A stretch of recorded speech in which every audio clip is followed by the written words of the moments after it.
Video చేస్తున్నాను.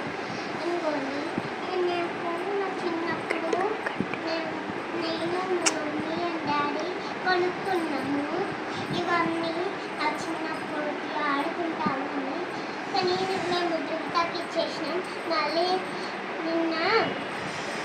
నిన్నత్త వాళ్ళు ఇంటికి వెళ్ళినప్పుడు మళ్ళీ మా అత్త ఇచ్చేసింది.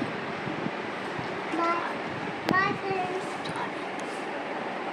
నువ్వు హ్యాపీగా ఉన్నావా సాన్వి? హ్యాపీగా ఉన్నాను. అత్త ఎక్స్ట్రా టాయ్ ఇచ్చిందా నీకు? ఏవేవి ఎక్స్ట్రా టాయ్స్ అత్త ఇచ్చినవి? ఏవి అత్త ఇచ్చినవి ఏవి నీవి కాకుండా? ఇది ఆ పైన ఇవన్నీ అత్త ఇచ్చింది, ఇవన్నీ నీవి కదా? Are you happy?